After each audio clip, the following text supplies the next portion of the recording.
Hello students, so today we'll learn about what are indicators, how many types of indicators, how they work. Okay, तो first indicators को क्यों बनाया गया, क्योंकि अगर हम एक टेस्ट के ऊपर डिपेंड करके एक सब्सटेंस एसिड है उसको हम अगर खा के देखते हैं, अगर टेस्ट करके हमें जज करना है कि एक सब्सटेंस एसिड है या बेस है, डिपेंडिंग अपॉन वो सोर है या बिटर है, तो तब क्या होगा, एक्सीडेंटली हम कुछ खतरनाक एसिड खा सकते हैं, जिससे हमारा डेथ भी हो सकता है या सीवियर इंजरीज या सीवियर डिजीजेस भी हो सकते हैं। इसीलिए इंडिकेटर्स को डेवलप किया गया ताकि we can know which substance is acidic and which substance are bases. So indicators are substances that show a change in color when brought in contact with acids and bases. So indicators क्या है ये, these are some substances, वो क्या करेगा, एक colour change करेगा, अपना colour change करेगा जब उनको हम एक एसिड या बेस के साथ रिएक्ट कराएंगे या उसको एसिड या बेस में हम उसको ऐसे डीप करेंगे। ठीक है, तो इंडिकेटर्स का काम ही ये है, हमें इंडिकेट करना कि एक सॉल्यूशन या एक सब्सटेंस एसिड है या बेस है, और कितना एसिड है कितना बेसिक है वो भी इंडिकेटर्स हमें बताता है। So the most common indicators used in the laboratory is the litmus. So most commonly जो यूज़ करते लेबोरेटरी में वो लिटमस है। ये एक पेपर है जो जो प्लांट है लाइकेन प्लांट से बनाया जाता है। ठीक है, लाइकेन प्लांट से हम वहाँ से एक पेपर एक्सट्रैक्ट किया जाता है, पेपर लाइक सब्सटेंस को, and that is called the litmus. उसे हम लिटमस पेपर भी बोलते हैं। So it is either available in the form of solution, वो सॉल्यूशन के फॉर्म में रहता है लेबोरेटरीज में, और in the form of strips of paper, ऐसे छोटे छोटे पेपर के टुकड़ों जैसे भी रहता है। So litmus paper is either red or blue in colour. So litmus paper का दो कलर होता है, it is either red or blue. अभी इससे हम कैसे टेस्ट कर सकते हैं एक लिटमस पेपर को, यहाँ पे देखो फर्स्ट क्या लिया गया है, यहाँ पे ब्लू लिटमस पेपर लिया है। ब्लू litmus paper को when we dip it in acidic solution, then you see the blue litmus paper is turning red. And similarly अगर बेस में हम ब्लू लिटमस पेपर डालेंगे तो कुछ कलर चेंज नहीं होगा। ठीक है, एसिड में ही अगर ब्लू लिटमस पेपर डालेंगे तो वो रेड हो जाएगा, और ये हमें इंडिकेट करेगा कि जो सब्सटेंस है वो एसिड है। बेस में what can we do in case of basis, base में हम रेड लिटमस पेपर डालेंगे। अगर रेड लिटमस पेपर ये ब्लू हो गया, then we can say that this solution is what, basic. Okay, next phenolphthalein and methyl orange are also okay. So phenolphthalein and methyl orange are also used as indicators. So ये सब solutions है, phenolphthalein and methyl orange ये सब solution के रूप में आते हैं, and we can also use to determine whether a solution is acidic or a base. They are also used as indicators. List the color change of acidic and basic medium. Okay, so अभी देखो indicator फेनोल्फथैलीन जो है वो naturally colourless होते हैं, उसका कोई colour नहीं होता है। ठीक है, अगर सपोज दो सॉल्यूशंस लिया है हमने, ठीक है, उसमें हम फेनोल्फथैलीन डाल दिया, we have taken two solutions of acid and base whichever we do not know still, okay, and we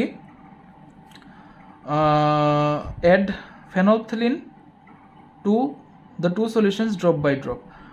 अगर सॉल्यूशन कलरलेस का कलरलेस ही रहा, क्योंकि ये जो फेनोल्फथैलीन है वो एक्चुअली में कलरलेस है, अगर कलरलेस ही रहा तो वो एसिडिक सॉल्यूशन है। अगर फेनोल्फथैलीन डालने के बाद उस सॉल्यूशन का कलर अगर पिंक हो जाता है, उसको हम बेसिक सॉल्यूशन बोलेंगे। ठीक है, कंफ्यूज नहीं होना है। दो ऐसे जार हमने लिया है, ठीक है,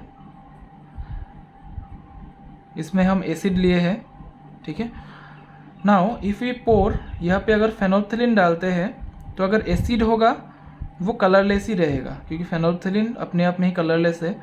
अगर बेस होगा तो वो कलर पिंक हो जाएगा, क्योंकि एसिड और बेस का कलर कोई भी कलर ही नहीं होता है उनकी, वो सभी ऐसे क्लियर दिखता है, पानी की तरह दिखता है, ठीक है। एसिड और बेस का अपना कोई खुद का कलर नहीं होता है, they are clear solutions. Next methyl orange. Methyl orange ये जनरली ऑरेंज कलर का है। अगर हम एसिड में डालेंगे तो उसका कलर रेड हो जाएगा। And by looking at it that हाँ, फेनोल्फथलीन मिथाइल ऑरेंज हमने डाला है, तो जिस सॉल्यूशन में डाला है उसका कलर अभी रेड हो गया है, तो वो क्या है, एसिड है। सो नेक्स्ट चलो फिर से डालते हैं। दूसरे सॉल्यूशन में डाला है तो उसका कलर येलो हो गया, हाँ तो येलो होगा तो क्या है, वो बेस है, ठीक है। So in this way with the help of phenolphthalein and methyl orange also we can check whether a given solution is acid or a base. Now अभी तो हो गया एसिड और बेस। एसिड और बेस के बीच में क्या होता है, neutral solution. Acid neutral solution base, ठीक है। अभी न्यूट्रल सॉल्यूशन को कैसे हम चेक करेंगे, the solutions that do not show change in colour in any one of the indicators either neither acidic और बेसिक। सो जो न्यूट्रल सॉल्यूशंस होगा वो कोई भी चेंज नहीं दिखाएगा, आइदर विथ द कोई भी लिटमस पेपर हो या ये सब सॉल्यूशन इंडिकेटर्स हो, उसमें कोई कलर चेंज नहीं होगा। अगर कोई भी कलर चेंज नहीं हुआ है तो हम ये बोल सकते हैं कि जो हमें सॉल्यूशन दिया गया है वो न्यूट्रल है। अगर एसिड होगा या बेस होगा तो डेफिनेटली कोई कलर चेंज होगा उसमें, ठीक है। अगर न्यूट्रल सॉल्यूशन होगा तो कोई भी कलर चेंज नहीं होगा। तो substances, neutral substances, some examples of neutral substances are water, पानी। So water, normal water it's neither acidic nor basic, तो उसमें अगर हम लिटमस पेपर डालेंगे तो कोई भी कलर चेंज नहीं होगा। फेनोल्फथलीन या मिथाइल ऑरेंज डालेंगे कुछ भी, वो रिएक्शन ही नहीं होगा, ठीक है। Sodium chloride, sugar, these are neutral substances. Next we have universal indicators. So what are universal indicators? Universal indicator, first देखो एक ऐसा, ये भी एक पेपर है, यूनिवर्सल इंडिकेटर भी एक पेपर है। तो यहाँ पे डिफरेंट कलर है और डिफरेंट मेजर्स है यहाँ पे 1 2 3 4 5 6 7 8 9 10, ठीक है। तो ये जब हम, so as we have studied the strength of an acid is not same, some are what, weak acid, some are strong acid, similarly some are strong bases, some are weak bases। तो indicators से तो हम general जो indicators है उससे हम पता लगा सकते हैं कि एक सोल्यूशन एसिडिक है या बेसिक है, लेकिन अभी हमें पता लगाना है कि what is the strength of the acid, वो कितना स्ट्रॉन्ग है, एक एसिड कितना स्ट्रॉन्ग है या बेस कितना स्ट्रॉन्ग है, उसको हम कैसे डिटरमाइन कर सकते हैं with the help of universal indicators, ठीक है। So will study it now. So okay, see, acids or bases can be either strong or weak. Scientists have made it very easy to know the strength of an acid or a base. So different strength have given what is known as that is known as pH number. So जो acid या base का जो strength है वो एक numerical value में हम determine कर सकते हैं और उस एक नंबर को हम बोल सकते हैं, उस नंबर को हम बोलते हैं pH number. The strength of an acid और base is determined on the pH number value. और ये इट रेंजेस फ्रॉम, ये कहाँ से शुरू होता है, 1 से 14 तक शुरू होता है। pH 1 is considered as strongly acidic and pH 14 is strongly basic and pH 7 is neutral. Universal indicator, pH of a solution हम कैसे मेज़र कर सकते हैं with the help of universal indicator। देखो, so universal indicator में ऐसा कुछ, ये pH स्केल है, ऊपर universal indicators है, एक यहाँ पे कलर चेंज होगा और कलर चेंज के साथ साथ हमें एक वैल्यू भी दे देगा और उस वैल्यू को देख के हम बता सकते हैं कि कितना स्ट्रॉन्ग एक एसिड या बेस कितना स्ट्रॉन्ग है या वीक है। सो यहाँ पे देखो ग्रीन कलर, ये 7 है, 7 मतलब न्यूट्रल है। जितना हम पीएच स्केल के जितना हम लेफ्ट साइड की तरफ जाएंगे उतना ही स्ट्रेंथ ऑफ एसिड उतना ही बढ़ता जाएगा। सपोज एक एसिड का अगर pH 1 है that is a very strong acid, एक एसिड का अगर pH 6 है तो इट इज़ वीक एसिड, ठीक है। सिमिलरली ये इस साइड में जितना होगा, एक्सट्रीम राइट साइड में जितना होगा उतना स्ट्रॉन्ग बेस होगा, और इस साइड लेफ्ट साइड में जितना होगा उतना वीक बेस होगा। So a substance with pH value 14 is very a strong base and a substance with pH value 8 is a weak base, ठीक है। तो इसको हम बोलते हैं यूनिवर्सल इंडिकेटर। ये भी एक पेपर है, ठीक है। ये डिफरेंट कलर्स से बनाया जाता है, different see. Universal indicator is a mixture of indicators so chosen that it gives a different colour for different pH values. यहाँ पे देखो डिफरेंट pH वैल्यू में ये डिफरेंट कलर्स देते हैं, ठीक है। The indicator can be used as a liquid और can be soaked into paper. वो जनरली एक ऐसा पेपर के फॉर्म में ही रहता है। So this paper is called a pH paper, और इस पेपर को हम क्या बोलेंगे, इसको हम pH पेपर बोलेंगे, okay. So when a pH paper is dipped in an acid और a base the colour obtain can be matched with the chart given below. Suppose एक सॉल्यूशन हमने लिया है, स्ट्रॉन्ग एसिड का सॉल्यूशन हमने लिया है, सपोज HCl और H2SO4। उसमें अगर हम ये pH पेपर डीप करेंगे तो कलर क्या देगा, हमें रेड देगा, और जो वैल्यू आएगा उसका वो 1 आएगा, ठीक है। Similarly if we dip in water, पानी में अगर डीप करेंगे प्योर वाटर में तो वैल्यू 7 आएगा। तो उससे हम we can say we can determine from its value that the given substance is a neutral. Next, strong base, suppose sodium hydroxide or potassium hydroxide, if we dip it in strong base then this universal indicator will change its color to purple violet, ठीक है, और value क्या देगा, 14 देगा। सो by looking at its value and color we can say that the given base is a strong base. So in this way we can determine various types of acids and bases and neutral solutions, okay.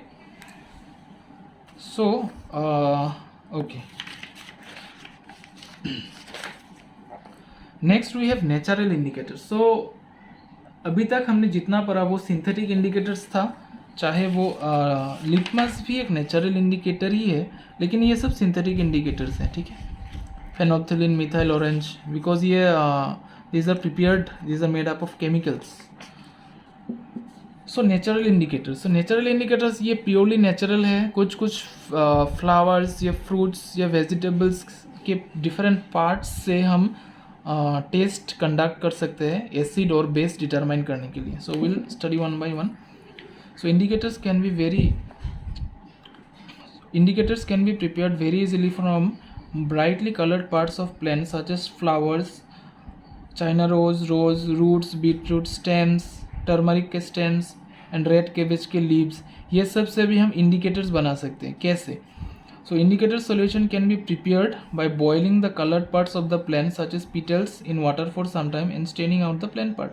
सो ये सब flowers का जो पिटल्स है, beetroot का जो root है, turmeric का stem, red cabbage का लीव, ये सब हम जब वाटर में देंगे तो एक it will give a characteristic colour, okay, and with that एक सॉल्यूशन बन जाएगा, and with that solution we can determine whether a substance is acid और बेस, ठीक है। तो ये सब का चीज़ flowers, this substances, flowers such as China rose, इनका पीटल्स, जो फूल का जो पापड़ी होता है ना, that is known as the petals, then roots, stem and leaves.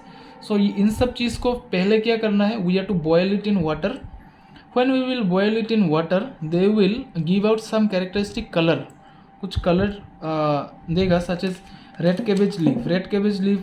what it will give red color, stems of turmeric it will give yellow color, beetroot का जो colour है वो भी थोड़ा रेड कलर ही देगा। सो वो एक सोल्यूशन बन जाएगा जब हम पानी में उसको बॉईल करेंगे, and with that solution we can do experiment that whether a substance is acid or a base.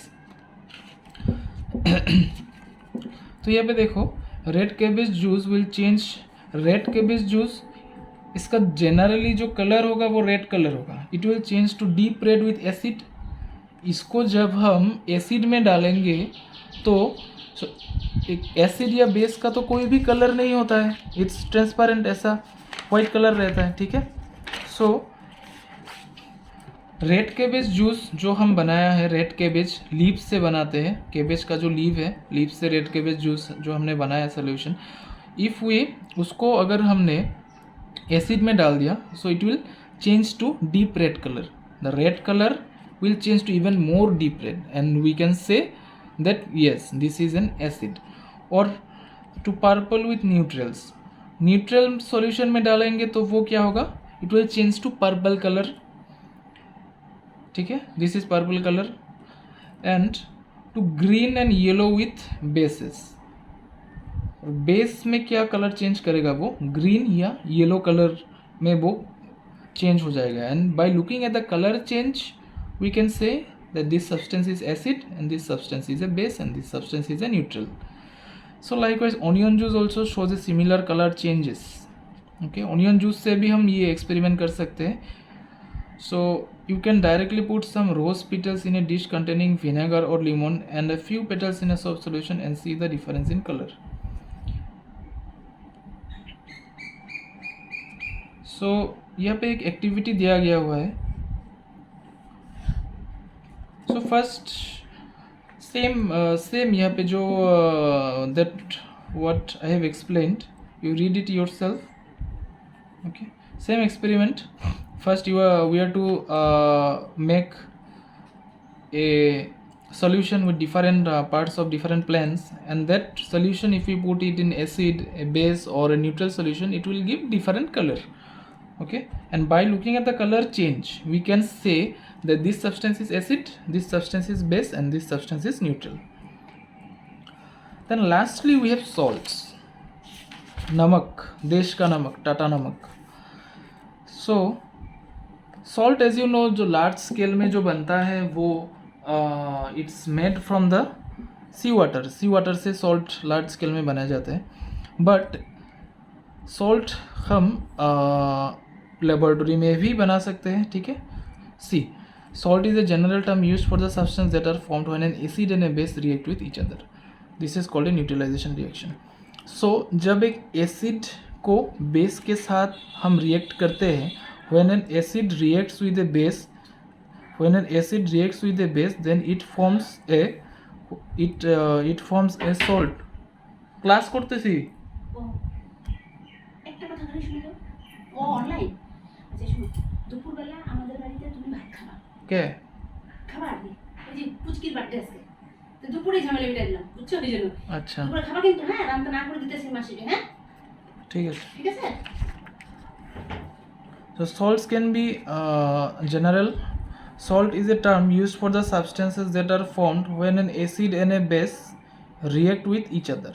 जब एक एसिड और बेस आपस में रिएक्ट करेगा, then it will form what? Salt. And this is called neutralization reaction. इसको neutralization reaction क्यों बोलेंगे? क्योंकि जो एसिड का जो इफेक्ट है वो बेस ख़त्म करेगा, बेस का जो इफेक्ट है वो एसिड न्यूट्रलाइज करेगा. ओके, दोनों का इफेक्ट एक दूसरे वो न्यूट्रलाइज कर देगा. So this is why this type of reaction is known as a neutralization reaction. The reaction between vinegar and baking soda is a neutralization reaction. So vinegar क्या है? CH3COOH. और बेकिंग सोडा कौन सा है? What is the formula? Sodium carbonate and sodium hydrogen carbonate. So an easy reaction हम देखते हैं. When vinegar reacts with baking soda, a salt is formed. Water and carbon dioxide gas are also the products of this reaction. So next, so main commonly हमें ये देखना है. So when a strong acid, hydrochloric acid, reacts with a strong base, sodium hydroxide, then a salt is formed.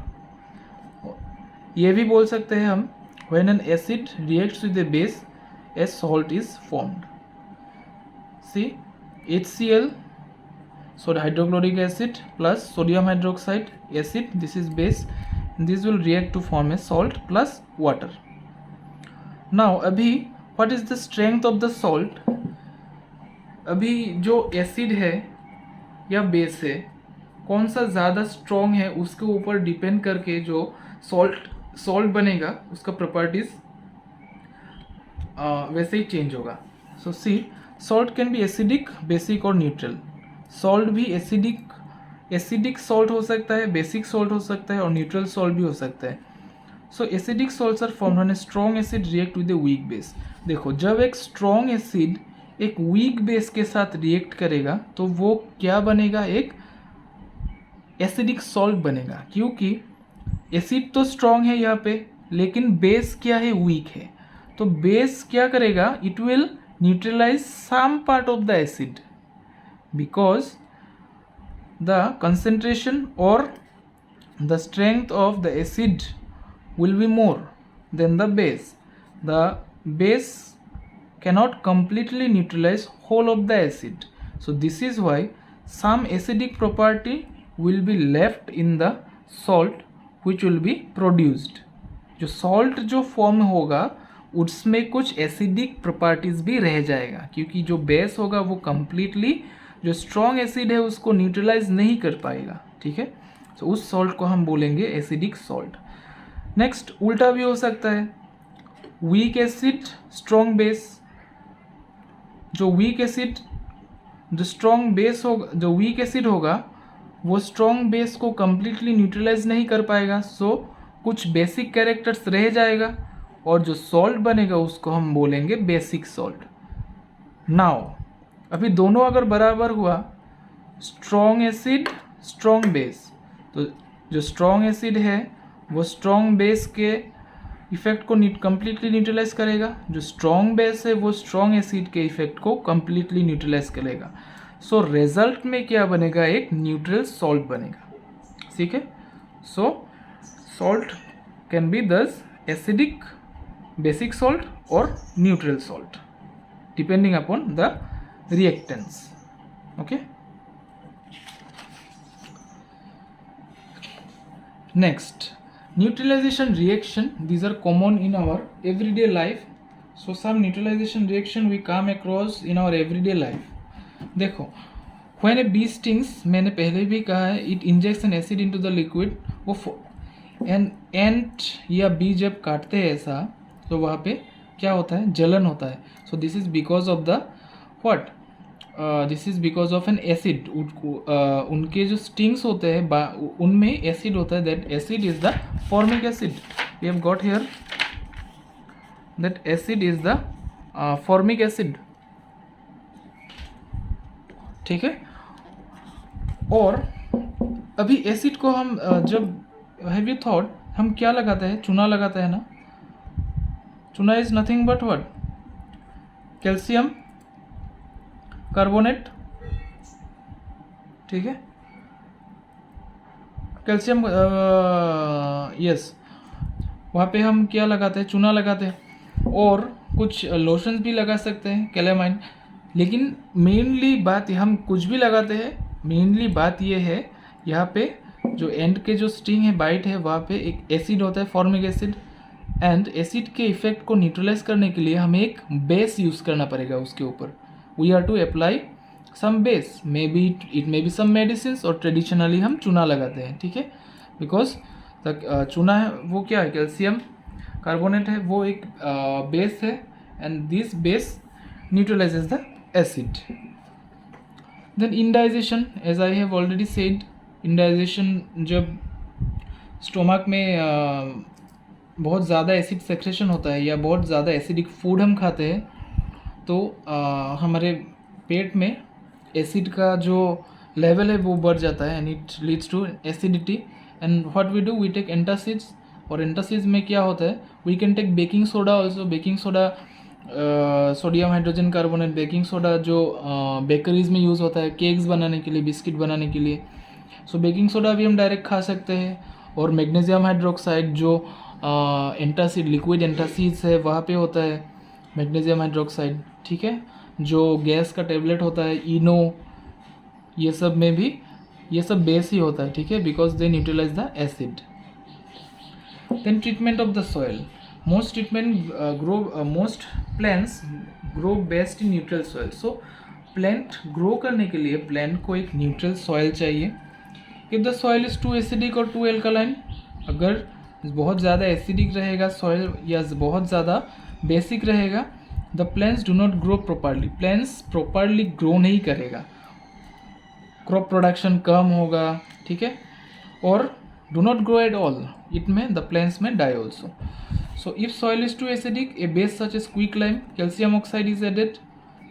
Quick lime, slaked lime, calcium hydroxide और chalk calcium carbonate is added. So अगर बहुत ज़्यादा acidic रहा soil, उस पर हम base add करके उस सॉइल को न्यूट्रलाइज करेंगे. और if the soil is too alkaline और बेसिक, सल्फर हम ऐड कर सकते हैं. अगर बहुत ज़्यादा बेसिक रहा तो वहाँ पे हम एसिडिक सब्सटेंस ऐड करके उस सॉइल को न्यूट्रल कर सकते हैं, ठीक है. ना factory waste. Liquid from factories often contain acids. जो ज़्यादातर जो फैक्ट्रीज है, ज़्यादातर जो फैक्ट्रीज है वहाँ पे जो उनका जो वेस्ट प्रोडक्ट्स होते हैं वो एसिडिक होते हैं. So if it reaches river it will kill the aquatic life. अगर वो एक्वेटिक सोर्स में जाता है, रिवर में, पॉन्ड में, लेक्स में, नदी में जाता है, so it may harm or kill the aquatic plants and animals. So this is prevented by neutralising waste by adding a base such as slaked lime. सो जनरली क्या करना चाहिए, जो एसिडिक सब्सटेंस जो वेस्ट जो बन रहा है उसको बिफोर डिस्पोजल और before throwing out from the factories, उसको क्या करना है, उसको न्यूट्रलाइज करना है with the help of slack lime. और स्लैक लाइम क्या है, एक बेस है. With the help of slack lime, ठीक है, कैल्शियम हाइड्रोक्साइड, स्लैक लाइम से हम क्या करते हैं, उस एसिडिटी को न्यूट्रलाइज करते हैं, ठीक है, ताकि जब when we dispose them in water it do not harm the aquatic species. Now there are some properties of salts. Salt की कुछ properties है, so we'll see one by one. Melting and boiling point. Salt are most commonly solids. So salts mostly उनका crystals होते हैं, ठीक है, they have definite shape and these are mostly crystals which melt as well as boil at high temperature. So उनको melt करने के लिए या बॉयल करने के लिए एक हाई टेम्परेचर चाहिए. So melting and boiling points of salts are high. Solubility in water. So salts are generally soluble in water. Generally वो वाटर में मिक्स हो जाता है. सोडियम क्लोराइड, कॉमन सॉल्ट जो है हमारा, नमक, potassium sulphate, aluminium nitrate, these are soluble salts. और कुछ सॉल्ट्स भी है, सभी सॉल्ट वाटर में डिजोल्व नहीं होता है. Some salts are insoluble in water also. Some salt such as silver chloride, lead chloride, copper carbonate, ये सब पानी में डिजोल्व नहीं होता है, ठीक है. So we have some salts which are dissolve in water and there are some salts which are not dissolve in water. जो पानी में डिजोल्व होगा उनको हम बोलेंगे सॉल्यूबल सॉल्ट्स, और जो पानी में डिजोल्व नहीं होगा या मिक्स नहीं होगा उसको हम बोलेंगे insoluble salts. Then water of crystallisation. So generally as we know the salts are mainly crystals. So वो क्रिस्टल्स कैसे बनता है, जब हम जिस प्रोसेस में हम सॉल्ट बना रहे हैं, so then water is also formed when a salt is formed, some water is also formed, and some of this water is absorbed by the salt, and this water gives the salt a definite shape, a definite crystalline or geometrical shape देता है उसको. So this is known as the water of crystallization. See, generally salts are found as crystals. जो salts होता है वो crystal के form में होता है with water molecules present in them, और उनमें water molecules होते हैं, and this water is called the water of crystallization. And the water molecule which are present in a salt, we call those water molecules as the water of crystallization, and such salts are called hydrated salts. और उन सभी salts को हम क्या बोलेंगे, hydrated salts, ठीक है. So those salts which contain water are known as hydrated salts. For example, copper sulfate crystals have 5 molecules of water for each copper sulfate molecule. So it is written as CuSO4 5H2. So copper sulfate जो है वहाँ पे there are 5 molecules of water for each copper sulfate molecule. So एक copper sulfate molecule के लिए यहाँ पे there are 5 water molecules. So this water of crystallization gives its shape. और जो copper sulfate अगर हम देखेंगे, if you search on Google the shape of a copper sulfate, you can see after preparing a copper sulfate crystals, the crystals have definite shape, a definite geometrical shape है उनका. So this is because of the presence of this water molecule. ये water molecule क्या करता है, ये सब crystals को, these are actually powder in form. अगर वाटर मॉलिक्यूल नहीं रहेगा वो क्रिस्टल्स फॉर्म नहीं करेगा, ठीक है. So this water molecule gives them a characteristic shape and size. This water of crystallisation gives the crystals is shape. It also gives colour to some crystals. Shape ही नहीं देता है बल्कि कुछ क्रिस्टल्स को ये कलर भी देते हैं. सपोज कॉपर सल्फेट का कलर ब्लू है, इसको हम ब्लू विट्रॉल भी बोलते हैं. सो कॉपर सल्फेट का जो ब्लू कलर है it is due to the presence of this water molecules, ठीक है. सो सी अभी अगर हम इस कॉपर सल्फेट क्रिस्टल्स को अगर जब हम हीट करेंगे तो क्या होगा, कुछ भी सब्सटेंस को वाटर को हीट करने से क्या होगा, इट विल वो इवापोरेट हो जाएगा. It will evaporate. तो इवापोरेट हो जाने से क्या होगा, the water molecule which was giving a definite shape and definite size to the crystals, वो क्रिस्टलाइन स्ट्रक्चर लूज हो जाएगा. Okay, the salt will lose its crystalline structure and its colour also. तो क्या हो जाएगा, hydrated salts lose their water of crystallization. As a result the crystals lose their shape and color and change to a powdery substance. इस copper sulphate को अगर हम heat करेंगे तो क्रिस्टल्स पाउडर बन जाएगा और जो कलर है वो भी वाइट बन जाएगा, कलरलेस बन जाएगा, ठीक है. क्योंकि वाटर मॉलिक्यूल के वजह से ही इसका जो क्रिस्टल्स शेप था वो क्रिस्टलाइन था, कलर जो था वो ब्लू कलर था, copper sulphate, in case of copper sulphate. So the hydrated salts that have lost their water of crystallization are called anhydrous salts. So heat करने के बाद जो सॉल्ट होगा जहाँ पे वाटर मॉलिक्यूल नहीं रहेगा, which have lost their water of crystallization, we call those salts as anhydrous salts. Anhydrous मतलब without the presence of water molecules. Salt without water molecule are known as anhydrous salts. So I have explained this much. But ये colourless हो जाएगा. So next क्या होगा, on addition of water this substance again can convert back to hydrated copper sulphate solution again. अगर हम फिर से इसमें पानी ऐड कर देते हैं तो फिर से इसका कलर वापस से ये ब्लू कलर हो जाएगा, ठीक है. But it will be hard to gain the crystal shape. Crystal shape may come a bit और may not come completely, but colour आ जाएगा. फ्रॉम कलरलेस टू वापस अगर हम पानी ऐड करेंगे हीट करने के बाद, हीट करने से ये क्या होगा, कलरलेस हो जाएगा और जो क्रिस्टलाइन शेप है वो पाउडर बन जाएगा. अगर इसमें हम फिर से पानी ऐड करेंगे तो वो फिर से ब्लू कलर में कन्वर्ट हो जाएगा, लेकिन क्रिस्टल शेप नहीं आएगा. आ सकता है थोड़ा बहुत, उतना नहीं आएगा. So some examples of salts and their uses are given below. So you read this table yourself. It's directly given only. So this was all about this chapter. So I think I have explained each and every topic in details. So go through this chapter yourself. See the full explanation, otherwise you will not be able to understand. So one thing I have left, so acid rain. So this term is most probably you are hearing for the first time.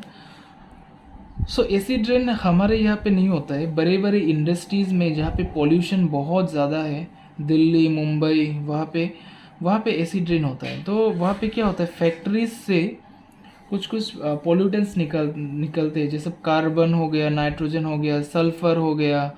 तो ये सब क्या होगा, ये सब atmosphere में this keeps floating in the atmosphere when it comes from the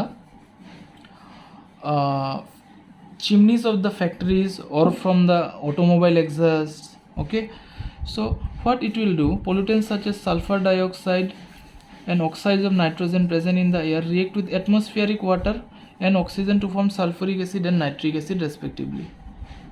ठीक है, तो जब वो वाटर के साथ रिएक्ट करेगा वो sulphuric acid and nitric acid बन जाएगा, और जब बारिश होगा so this keeps floating in the atmosphere, suspended in the atmosphere. जब बारिश होगा rain water will carry this acids and it will ultimately fall on the land. और जहाँ पे भी वो गिरेगा, किसी इंसान के शरीर में गिरेगा, किसी पेड़ में गिरेगा, किसी वाटर सोर्स में गिरेगा, तो वहाँ पे वो डैमेज करेगा. It will acid rains, it will cause great damage to plants and animal life as well as to the buildings and monuments. So acid rain का main कारण यही है pollution from the factories and pollution from the automobiles and other industries.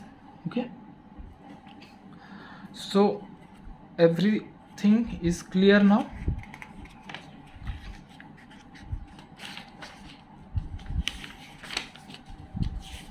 So this was all about this chapter. Thank you. Go through this lesson thoroughly and study yourself. Thank you. Have a good day.